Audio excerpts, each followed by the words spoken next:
And we're back.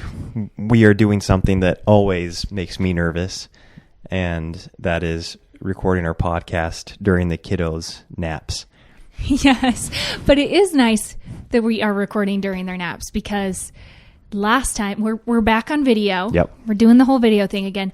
And last time we did it in the middle of the night. Pretty much. It felt like that. Elisha had to stay up till 2 a.m. because we always fly by the seat of our pants and record Monday nights for Tuesday morning podcast upload. Right. Unless we're like, it's super rare that we do it any other way than that. Right, any earlier than that, yeah. Yeah, but this time we tried doing that with the whole video, and Elisha had to edit the podcast and the video that night.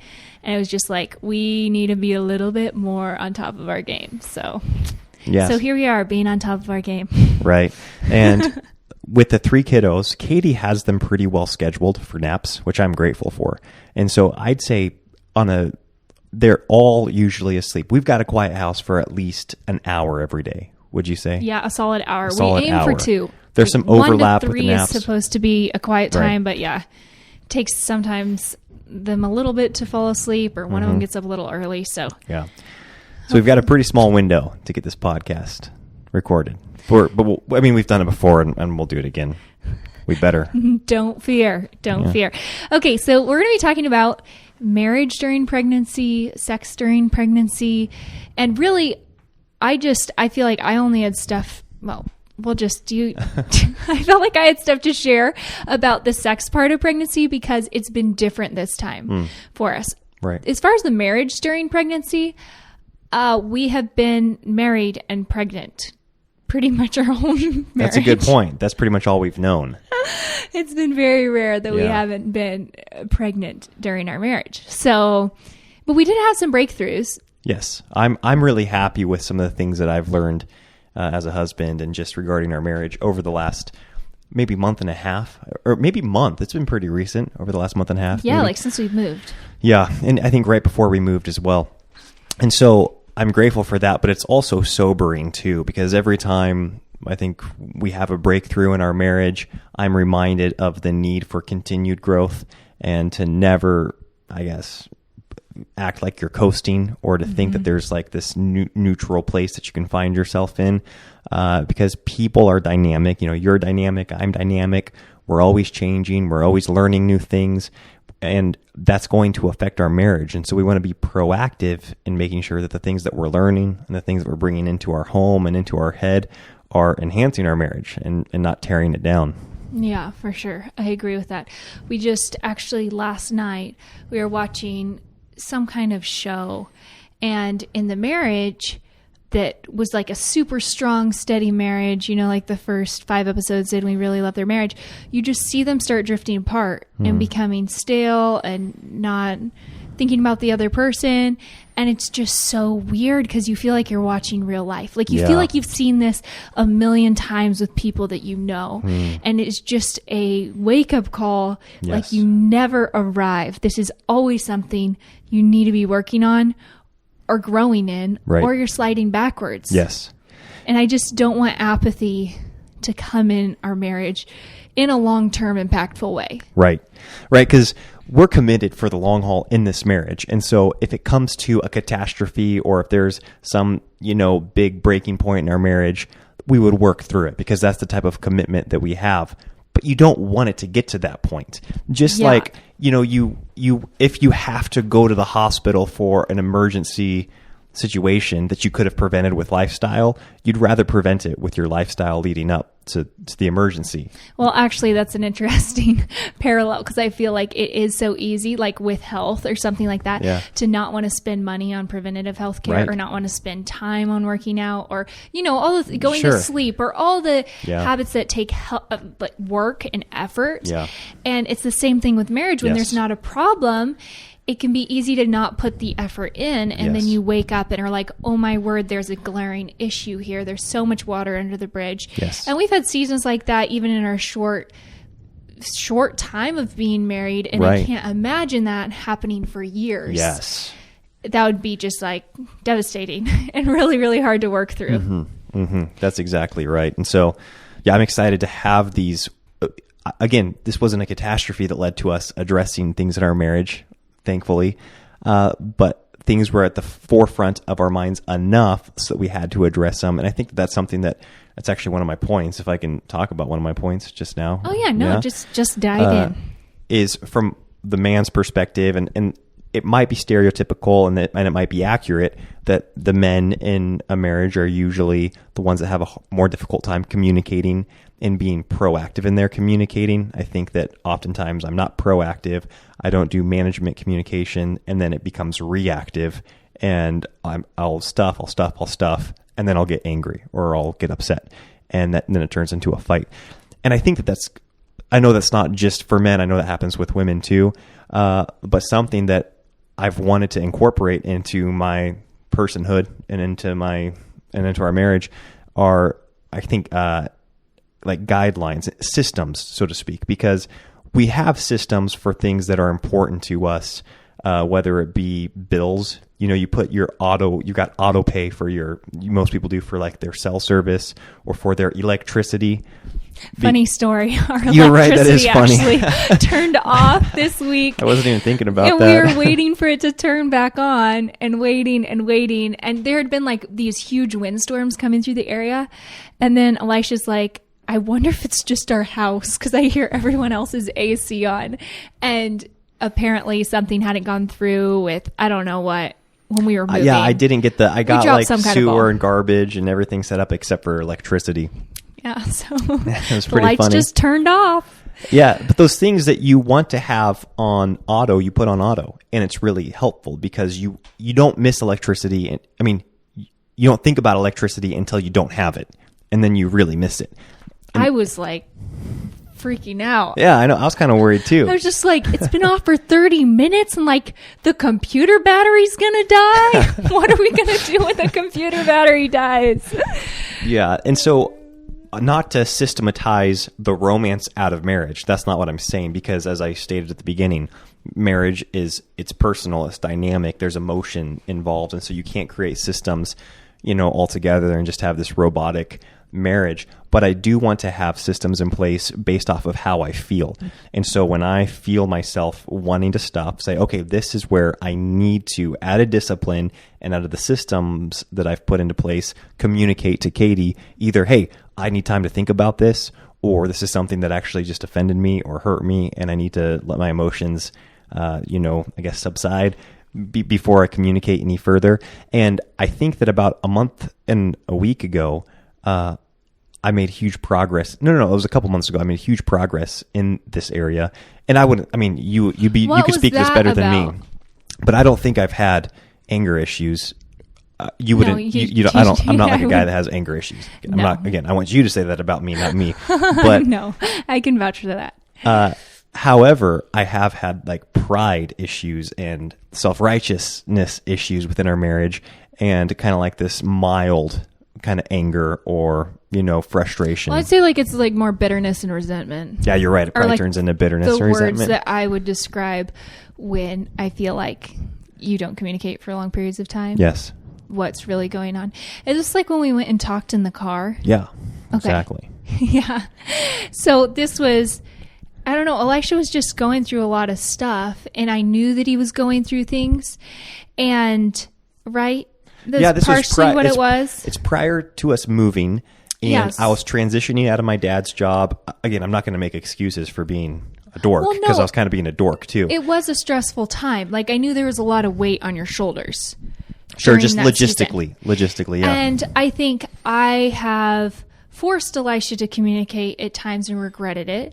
And so this time I was like, okay, well, I don't want to force him to talk about anything. And I kind of just withdrew. Mm-hmm. And I don't know, you tell me if I'm right, but I wasn't pursuing you. I wasn't pursuing you romantically. I wasn't pursuing your needs. And you felt like I wanted you to just leave the house, go fix what was wrong, and come home and be happy. That's right. And I don't blame you for wanting to do that based off of how I've reacted to your trying to get me to express myself in times past, where I've been, internally processing things, and you've tried to get me to express them, and I've kind of gotten upset at you. And so I don't blame you for just trying to kind of like keep, because you recognized that I was kind of trying to sort some things out with our move and with our job and with trying to get stuff sold and just whatever, some relationships at work. And you're like, okay, well, I'm not going to insert myself into this. He's just going, I'll let him figure it out. But whether or not I wanted to talk about the stuff with you, I did want to feel like you still desired me and wanted my presence and wanted a friendship. And, yeah, I mean, again, that's kind of like off topic. Yeah, which I did, but I was not communicating that. Right.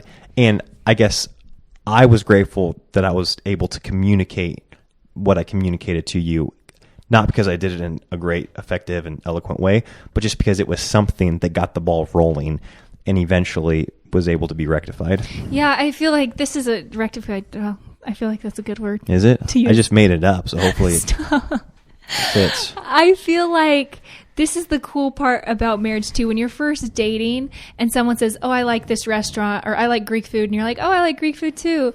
And then you're like, oh, well, no, I only like this dish. Like, I feel like that would be me with Thai food. Right. I say, oh, I like Thai food, but like, I don't like pad Thai. I really only like curry. Right. Like, I think you like yellow curry. Like, yeah, and I don't like other curries. I like yellow curry. And those nuances come out. And then your taste buds change and like, wow, now I like crab wontons and yellow curry. And I feel like that's kind of like in our relationship, you can never totally put someone in a box. You can never totally learn them because they are constantly changing and evolving, but also certain big things like me thinking, okay, Elisha doesn't want me to force him to communicate, so I'm just going to withdraw and wait for him to like, you know, wait for the pressure to build enough so that he decides it's worth saying something. Right. It was like, no, that wasn't the right thing to do in this situation either. And so I'm grateful for the same issues to come up over and over and over to continue to learn the nuances of who you are. Yeah, that's Elisha, why in our marriage. Well, thank you. And I appreciate that. I appreciate your humility. And that's why, I mean, humility is just so required for growth in your relationship, but especially in marriage. Because of, I think one reason is because of what you just said, the constant changing. You think you figure something out about your partner, about your spouse, and that could be very true in that moment, but then people change. And so you do that same thing again, and it's rubbing them wrong. And you're like, what the heck? Like, this is not fair. Like, this is a moving goal line. You know, the target's moving here, and what do you expect me to do? Well, I think that's why each spouse should expect to have humility and give grace. And I don't know. You know what I'm saying? Yeah, and continue moving. Yeah, exactly. Figure it out. But I do think it was cool, too, because I think just like how I'd put you in some boxes, that conversation led to you explaining how you've put me in some boxes. Big time. Where you've had some needs or desires or things that you've enjoyed maybe talking about, and you just had put me in a box of Katie doesn't enjoy that, or she's not going to get into that, so I'm never going to have this need met through Katie. Yeah, talk about hypocrisy, because no, you know why that is, because early on in our marriage, my biggest fear was that Katie was putting me into a bunch of boxes, or it was a big frustration of mine. Because it wasn't a fear, it was a fact. It was a reality, yeah. And it drove me crazy because Katie was all about personality tests at the time and, you know, trying to figure out whether or not we were compatible. Yeah, we do not talk about personality tests anymore. I also don't look into them anymore. Yeah. It's funny because I'm the personality that doesn't like personality tests, apparently. And because every time Katie would say, oh, okay, so you're this way, I'd be like, well, I am now, but I want to reserve the right to change that tomorrow or change it in an hour. But you would always want to like specify and categorize different areas of my life. Yeah, I wanted to nail it down because like it probably comes with like that oldest child. I want to know the guidelines. I want to know the rules. Like I want to win. Yeah. And I want to win in our marriage, not win the argument. I want to win my husband. Right. And so to me, if I know the rules, it's a lot easier to play the game. Yes. And the rules change. So I just keep mixing it up. And when I do feel like I found a rule, I don't need to communicate it. I can just see over time if that actually is a rule. You can make a mental note. Like I can make a mental note like, okay, this was a positive or this was a negative, and then see over time if that plays out to be true. That's right. And the reason I was saying it was so hypocritical of me is because I had basically put Katie in an A box a while back. I mean, maybe very early on, maybe even back to our dating. I feel like this happened when we were dating. When we were dating. And I just kind of thought, you know what? Katie does not enjoy these types of conversations or these topics. And so I'll just make a point to not talk to her about this stuff. And as a result, I would maybe talk to some friends about it if I felt like I needed to talk about these types of things or would want to talk about these types of things. And that was really unfair to you. And again, I want to apologize again because that's not cool at all to do that. And what's so fun is that after 4.5 years of marriage, some of these things that they might seem like trivial topics, but it was more of an overall mindset that I felt like you never really wanted to get into for conversations. I realized how you can do that, or you want to do that. I think just to give you guys some reference, I think it was maybe more, you were thinking I would think they were more trivial topics. Yes, exactly. So they're talking about, I don't know, maybe just thoughts, like thoughts that didn't pertain. Like, I'm a very practical person. I'm very action oriented. And so I think when things didn't pertain to our life, and Elisha just wanted to talk about theories, or throw out what if scenarios, or even things like theology when it wasn't real practical, tangible, takeaway kind of stuff. I was just like, I don't see the point of how this affects my life. Like, let's move on. Yeah, you're like, what's the takeaway? What's the action step? How does this pertain to me? I just wanted like the point blank line. And for Elisha, the joy was the conversation. That's right. The joy was just talking about a theoretical if. Yes, exactly. Right? 100%. Correct? Yeah, 100%. Okay. Am I repeating back to you what you said to me? Exactly. So anyways, we're going off on this, but I do think it was a big breakthrough for us. Yes. In starting to learn each other more. Yes. And I think having those conversations were really pivotal and really important for us. I always say pivotal when I don't mean pivoting. I mean like they were, I don't know, important. But I want a better word. Yeah. Like almost like benchmark. It's like they were like benchmark conversations. Well, they just really helped us going into the move. Because I feel like since that conversation a couple months ago in the trailer, you've brought up numerous things to me that could have turned into big deals. Right. But we were just able to talk about it. And we were able to talk through. One of those things actually was sex.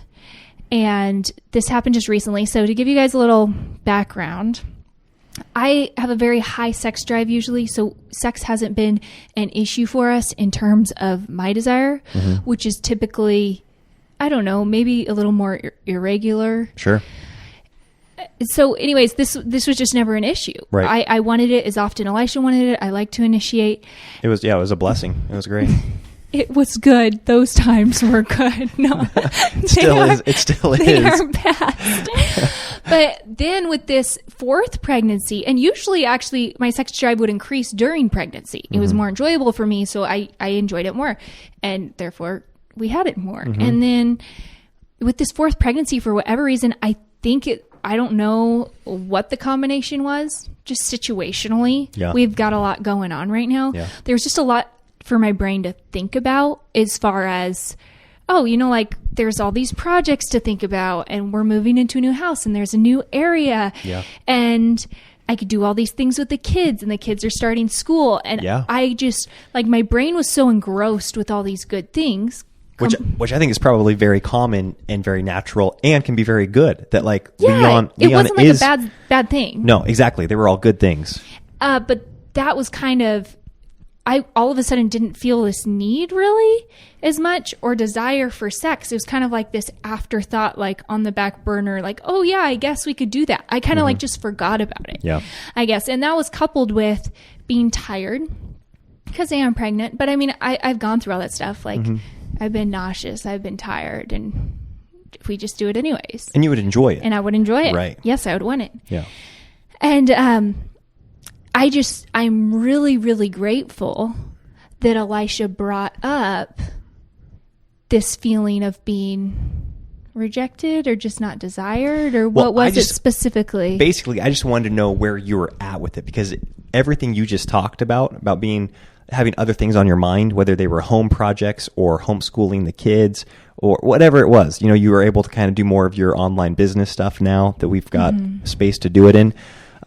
You didn't communicate, nor I don't know why you would have communicated like, hey, I used to think about sex a lot more. Now I'm not thinking about it as much because of these things. Yeah, I think it was a big combination of a hormonal shift, a big life shift, and self-esteem, which I'll get into. Sure. That makes sense. And that doesn't make sense, actually, because I don't know why your self-esteem should ever be low. Oh, good catch. Yeah. Thank you.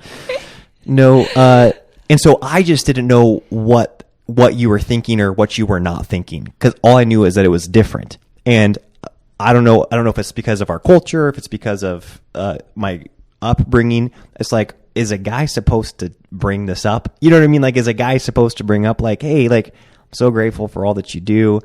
However, what's with your new attitude regarding sex? You know, like, you don't. Yeah, you just didn't feel like I ever wanted it. Yeah. So you feel like anytime I wasn't initiating at all, and then when Elisha did initiate, you felt like it was kind of like in the way, or just not real wanted, or yes, all those things appreciated at the time.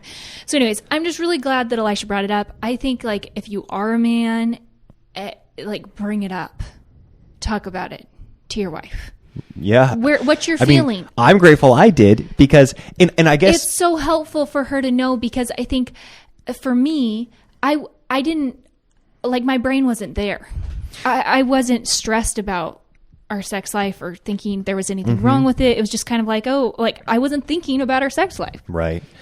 And I hope I didn't bring it up in a very negative, like, critical way, or in an attitude of feeling like I'm, getting ripped off from something. I can't really remember how I brought it up, but I do remember obviously it was a good conversation. How you talk about it it's crucial. So think that through, because ultimately what you want is to be unified with your spouse. Yeah.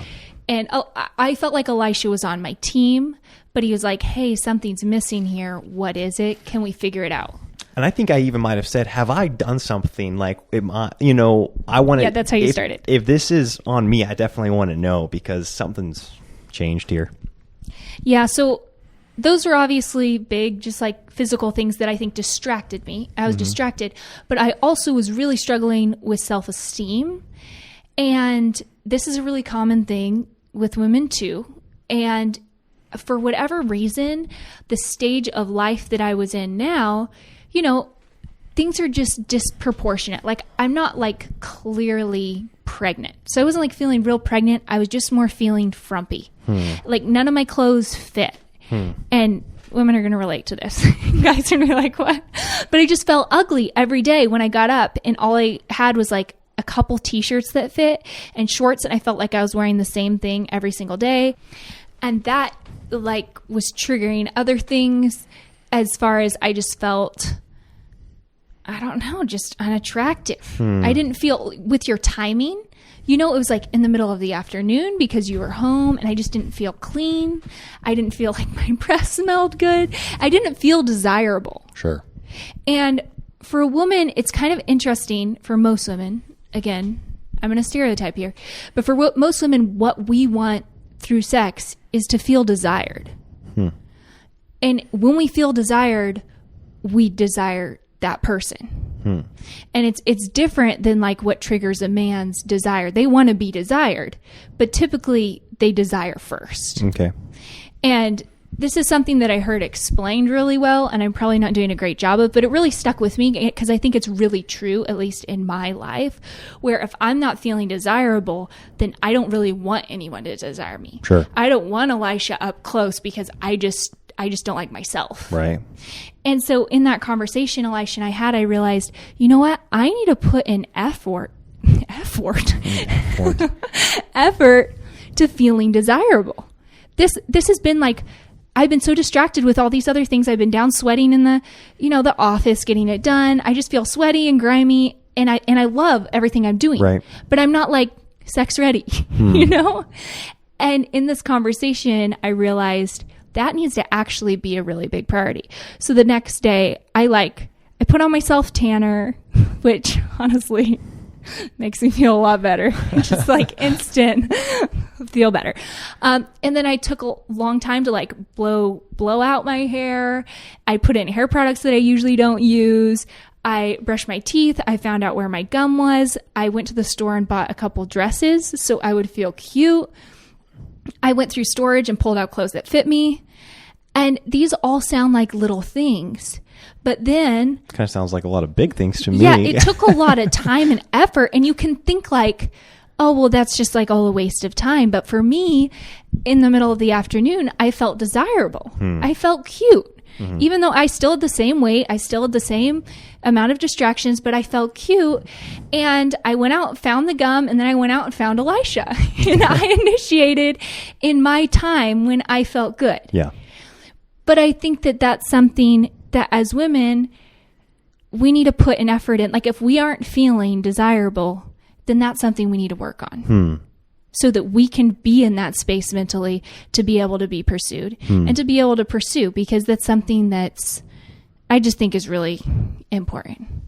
I enjoy it. That's for sure. Well, I'm just saying like how to go through these seasons of a low sex drive, because I think that it doesn't have to be this animalistic instinct that's there or it's not. I think Hollywood really teaches that like, this is something that's never controlled. It's always an impulse or a repulse. Like, that's just how it is. Right. It's like, oh, well, I just can't help it because I just feel all these feelings for this person. Right. Or we see like in marriage or stuff like that, we're just like, I have no desire to be with my spouse, so I'm getting a divorce, or I'm not going to, or I'm going to have an affair. You know, that's not what sex is, because with a low sex drive, you could still get turned on. Yeah. Yep. Yeah, Elisha's like nervous, but I'm saying like right now through this season where I don't have this naturally high craving or desire, it just means you have to put in more mental effort. It's like you can get turned on, so get turned on. Sex is like so important in a marriage for connection, right. Emotionally, mentally, physically. It's not just for your husband, it's for you. And if you're a guy and you're listening to this, I mean, you probably don't want to hear this from me, but you know, whoever's the lower sex drive in the relationship, I would just say it's important for your spouse. So put the work in. If they want it and it's not something that you are naturally just craving all the time or as often as they are, you can still get there. But get into it, you know, and get turned on. Because that's the thing, like you were telling me that when we did have sex, you didn't feel like I was really into it. Yeah. I was just kind of going through the motions. Right. And that's not fun for the other partner. Right. Yeah, 100%. I don't know. Yeah, it's so funny. I don't know how to contribute to anything you just said, because it's I don't know if I can relate to it. I mean, I think maybe I can relate to it. I feel like you have. I feel like there's definitely been times in our marriage where I've wanted sex and you haven't. Or you haven't had that appetite. Sure. Just due to you being overwhelmed or right. you being tired or you having a lot on your plate. Yeah. And I am feeling all ready to go. Right. And you're like not there. Yeah. But you'll do it. Right. For me, and you'll enjoy it with me. Yeah. No, that definitely, I think that has happened. And it's a blessing. Like, it's a blessing to give, you know, it's a blessing, but then it's a blessing to receive. Like, I really do think, I guess, the way I'm hearing you to speak, it's not like it's just a self-sacrificial offering of yourself to me. No. You are really grateful and you receive a lot too, emotionally, physically, mentally, all these things by making this effort. I was talking to a couple women today online about this, and they're saying, I usually enjoy it once we have it, but I don't want it in the beginning. Right. You know? And so I think, again, just coming back to sometimes sex is work. Sometimes to get in the mood. Like, if I'm not talking about if it's painful and you need to see a doctor, you know, right. those are specific things. But during pregnancy and during our lives, during menopause, I hear like it's just going to be up and down our desire levels, depending on what stress loads we're going through.